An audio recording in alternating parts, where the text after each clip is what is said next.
A steady hum filled the cramped alleyway behind the old granite building as Lena traced her fingers along the graffiti scrawled onto the brick.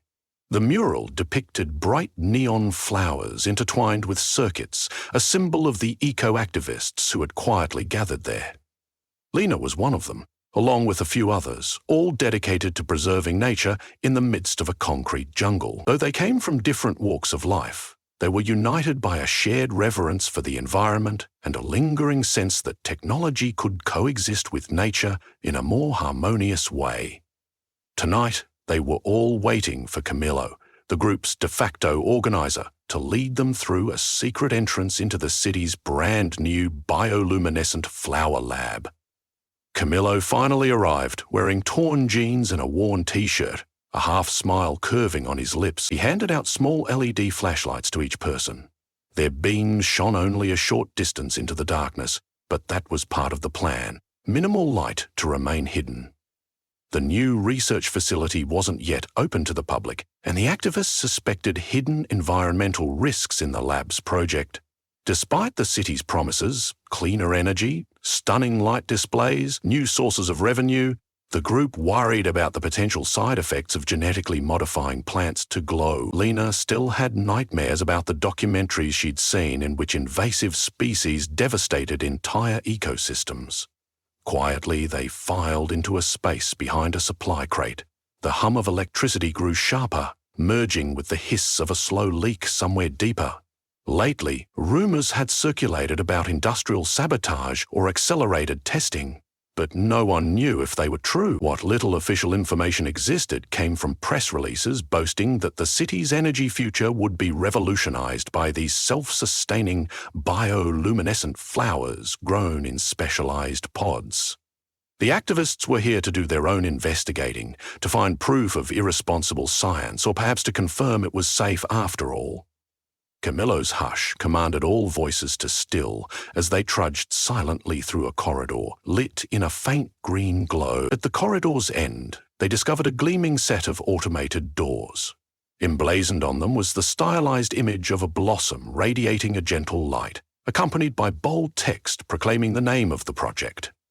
Lena pressed an ear to the door, listening for footsteps. Hearing none, she gently coaxed it open. Inside, they faced walls lined with transparent tubes that ran from floor to ceiling, each containing a luminescent plant in various stages of growth. The arteries of the lab's infrastructure were visible too. Glowing lines of electricity pulsed above them, feeding into the tubes. Despite her fears, Lena felt awe at the sight. Such beauty, harnessed for human gain. She only hoped it was possible to do so responsibly.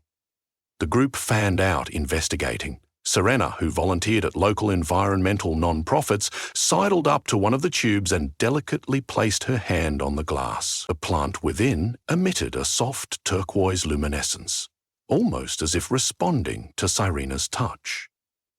Across the room, Diego was snapping photographs while muttering that the county's building inspector had been bought. Each step they took further into the lab heightened their sense of wonder and apprehension. With every second, tension mounted. They knew they could be arrested for trespassing at any moment, but that risk was overshadowed by a gut feeling that something dangerous lurked behind the facility's pristine facade. At the center of the lab, raised on a platform beneath a complicated array of tubes, was a massive flower of indescribable hues, swirling pinks and violets, flecked with luminous gold.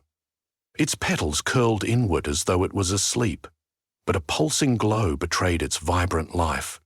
Jagged piping ran into and out of the platform, carrying some chemical reagent that flashed under the overhead lights. At once enthralled and wary, the group huddled around the imposing flower. Camilo nodded to a tall woman named Anaya, who braced her camera precariously against the platform to capture footage. The group hoped this evidence, shared online, would fuel calls for greater transparency. Suddenly, a low-pitched rumble crescendoed through the lab. The floor vibrated beneath their feet. Alarms began to wail, a frenzied chorus of beeps and flashing red lights. A voice over the intercom demanded evacuation of the premises. Panic seized their bodies, but they scrambled toward the only door they knew. It refused to budge. The overhead bulbs flickered.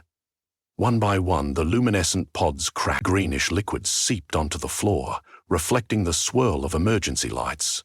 Then a high-pitched snap echoed. A pipeline near the platform ruptured, releasing pressurized chemicals into the chamber in an explosive burst. Lena shielded her face as scorching fluid splattered onto the tile. The lights flickered wildly now, creating a strobe effect. Serena cried out, dodging jets of hissing steam. Alarms overlapped, forming a cacophony that obliterated all rational thought. The group clustered in the center of the room, pinned by the barrage of chaos. Another pipeline split, launching a vicious spray of luminescent green fluid across the floor at the platform's heart.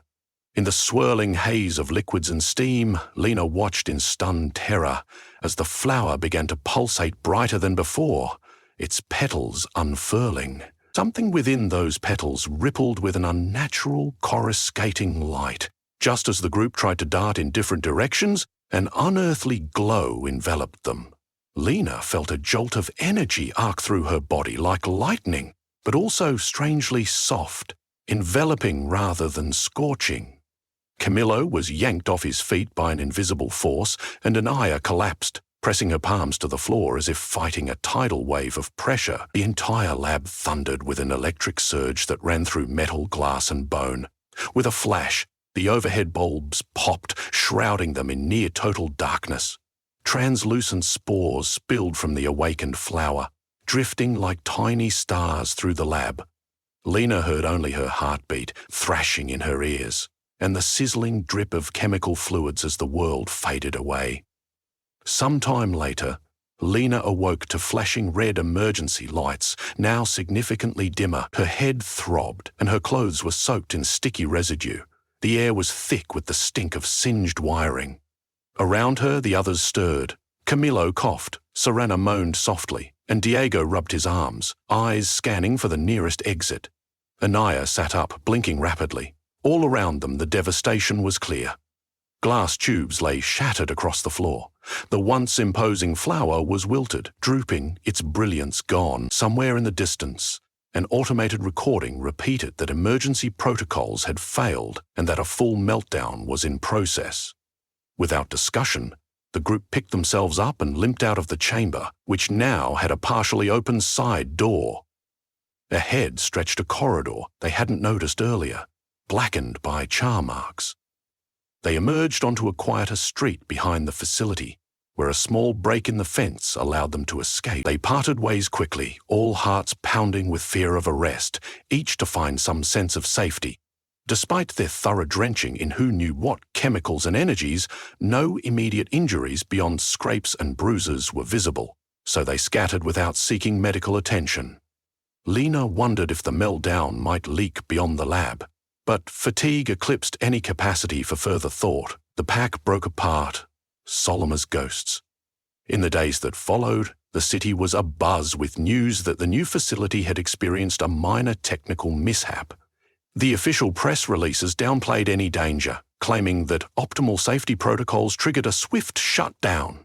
The activists didn't talk about their involvement, though none of them believed the official story. Meanwhile, each realized in secret that something about their bodies had changed since that catastrophic night. For Lena, it started with strange tingles in her fingertips whenever she tapped her phone.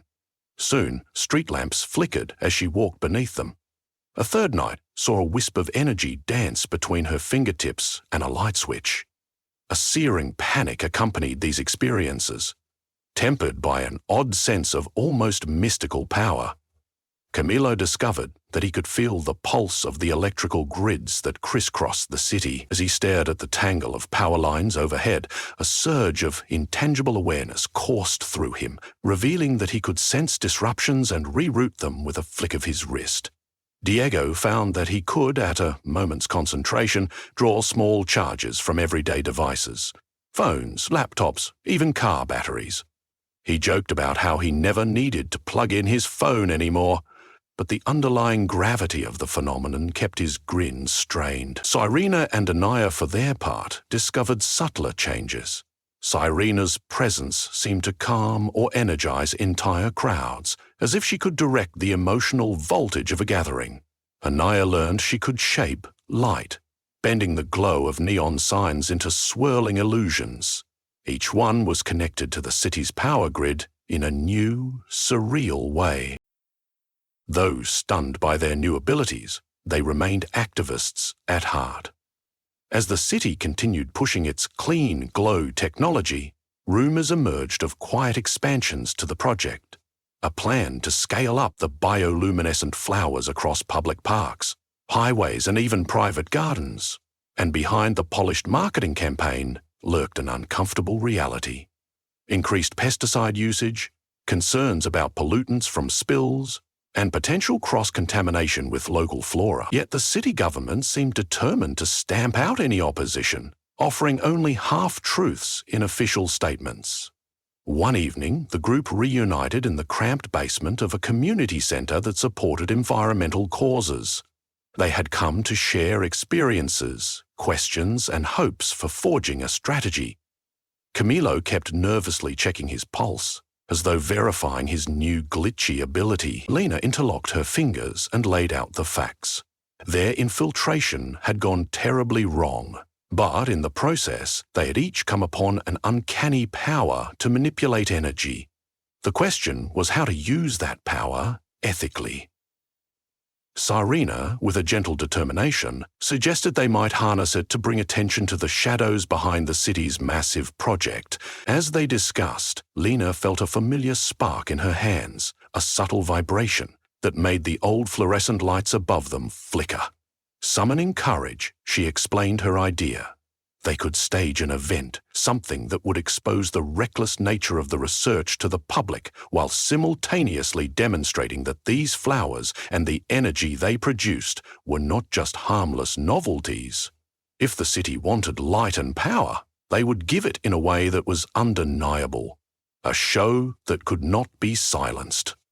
They would do it safely and responsibly, proving themselves more capable than the officials who kept corners cut. They began a careful campaign of infiltration. Diego used his new abilities to gather data from private servers, siphoning just enough power from company networks to gain access while avoiding detection. By drifting near locked doors at the lab's other outposts, Camilo's new sense of energy pulses guided him to critical infrastructure points. Through discreet interviews and document leaks, Anaya and Cyrena uncovered damning evidence of cost-cutting measures. Incidents of minor chemical leaks, reportable only under hushed conditions. All of it pointed to the same conclusion. The city's leadership was well aware of the environmental risks, but continued to prioritize profit and public spectacle over ecological safety. With each passing day, the group's outrage grew. Instead of using their powers for sabotage, which might turn the public against them, the activists decided on a more peaceful plan. On the night of the city's unveiling of expanded glow gardens, they would redirect the city's power grid in a dramatic demonstration of the meltdown that nearly was.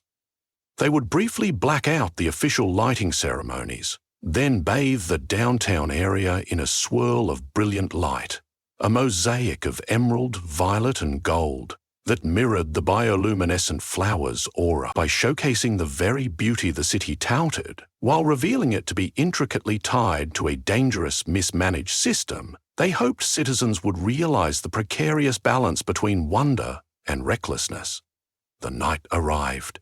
Thousands of people thronged the city center, eager to see the new living light displays. The mayor stepped onto a temporary stage, set up in front of a row of shimmering flower installations. Reporters buzzed around with microphones, cameras rolling.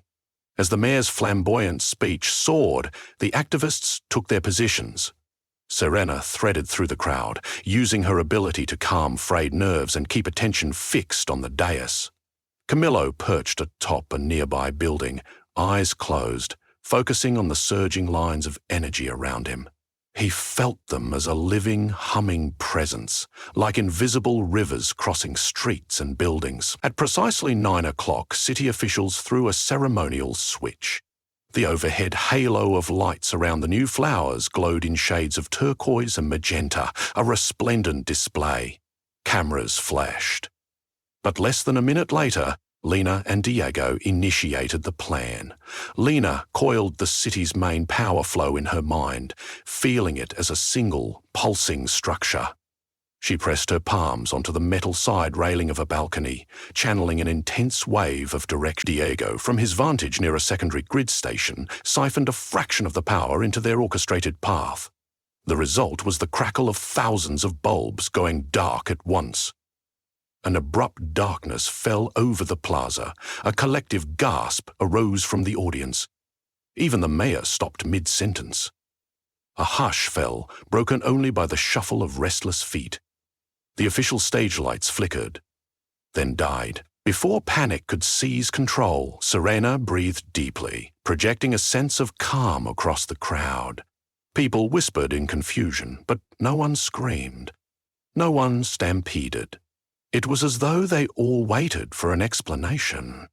In that stillness, a dazzling glow exploded across the city's skyline, illuminating the silhouettes of high-rises and rooftops. Atop the old museum, tendrils of luminous green and blue arced like neon. Across the street, traffic signals shimmered gold, merging into rainbow streaks. One by one, the city blocks lit up in a radiance far beyond normal electricity, as if powered by raw magic. From her vantage point, Anaya guided the light's patterns, merging it with hues reminiscent of the awakened flower. The swirling luminescence formed a shape in the night sky, a colossal blossom that pulsed like a heartbeat. The crowd, lost in wonder, forgot their confusion or fear. In that moment, Lena broadcast a series of images on the massive screens that still clung to backup power. Footage from within the original lab spilled forth, showing the meltdown, the chemicals, and the collapsed infrastructure. A narrator's voice, Anaya's calm timbre, explained how close the city had come to a genuine disaster because of corporate greed and political ambition. The swirling glow in the sky swiftly transformed into a wave of soft white light that swept outward like a cleansing wind, diffusing into the horizon. It ended as gradually as it began, leaving behind a hushed darkness and the distant flicker of normal city lights sporadically coming back online. A stunned silence gripped the plaza. People turned to one another, asking questions in hushed tones. The mayor, flanked by aides and looking pale, stammered about a sudden technical glitch. But the visual evidence on the screens was undeniable. The city's illusions of perfect safety and glossy progress cracked in that instant.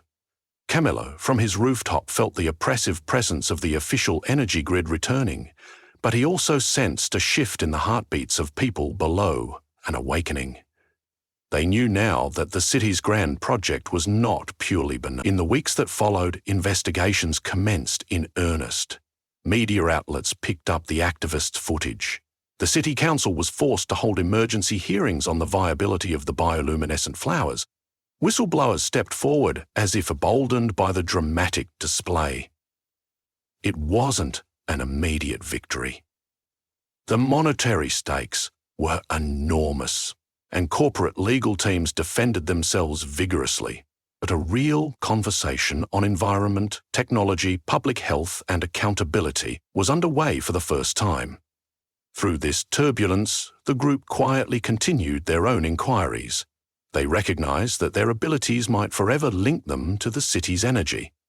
Even as they made progress, strange occurrences rippled around them.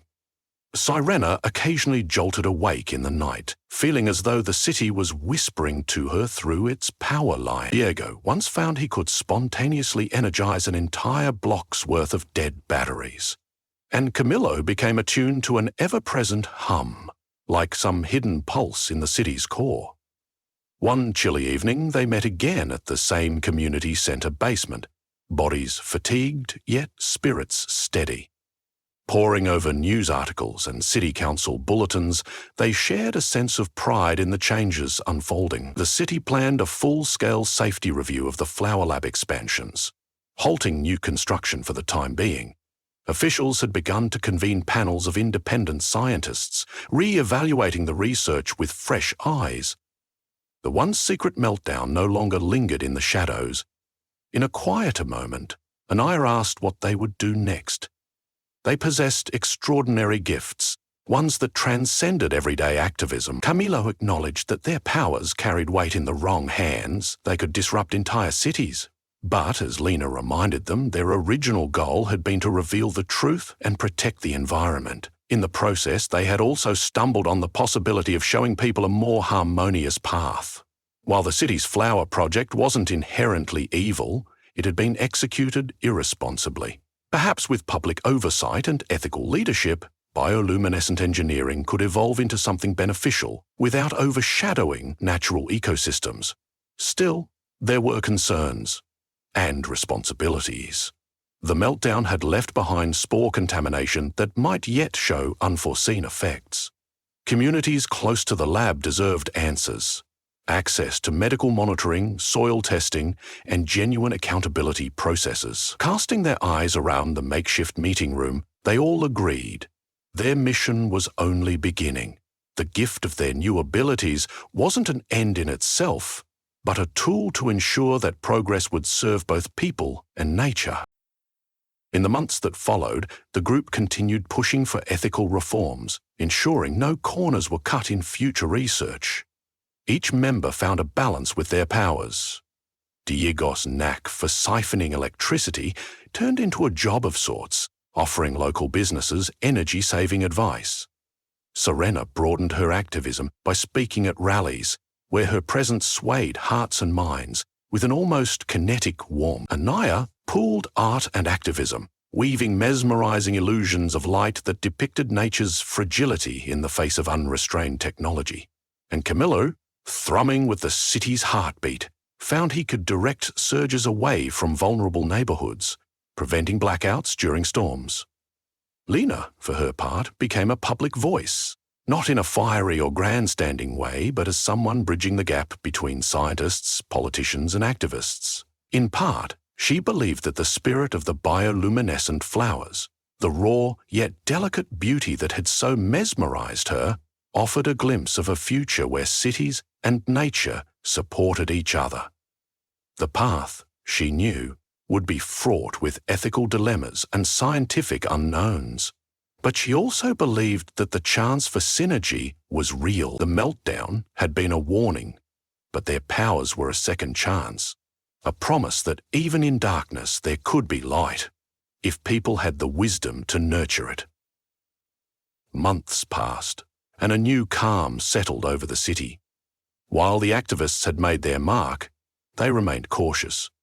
Even if authorities knew or suspected who was behind the dramatic blackout demonstration, a direct confrontation never materialized. Political agendas were too tangled, and the tide of public opinion had swung towards safer practices. Slowly, the city's renewal efforts included more rigorous oversight, environmental impact studies, and local community involvement. The monstrous flower that had awakened so violently in the lab existed now only as a memory, but its legacy lived on in the newfound vigilance that shaped every subsequent policy. But still, each night in the city, a faint hum could be sensed by those with the awareness to notice it, a gentle, omnipresent pulse. Once perceived only by the activists who had survived that fateful night, it seemed to grow more pervasive. Some residents remarked in passing that the streetlights felt more alive, or that the electric lines overhead thrummed with an almost musical cadence. Lena and her friends smiled at each other whenever they heard these casual observations. The incident had changed them, yes, but perhaps it had changed the city too in ways no one fully comprehended yet. Days rolled on and the swirl of activism, politics, and renewed environmental consciousness continued. For the first time, major newspapers contained editorials about forging new innovations responsibly. Government scientists invited third-party researchers to examine the flowers. Even business leaders entertained the idea that investing in genuine safeguards, stringent oversight, and public education might win them trust and ultimately profit. Meanwhile, the grassroots confrontation continued, weaving protest, negotiation, and artistry into the city's tapestry. At the heart of it all were the brilliant blossoms that had once nearly destroyed them, symbols of luminous power and potential peril. They stood as living reminders that science, ambition, and nature could form a potent mix. This time, though, the city rallied behind a more mindful approach, driven by an awakened citizenry. And if the flowers' glow seemed just a little brighter now, if the neon lights around the avenues danced with a more vibrant hue, perhaps that was the touch of new guardians quietly guiding its currents. It was that the city settled into a tentative equilibrium, a future still being shaped, guided by watchers perceptive enough to guide the flow of power. The group of activists, once ordinary people protesting in secret, had become something more. Their story, like the subtle hum in the power lines, lived quietly among the skyscrapers, blossoming in unexpected corners. It served as a testament that sometimes from the rush of progress and the shudder of disasters, hope could bloom for those who were willing to nurture it.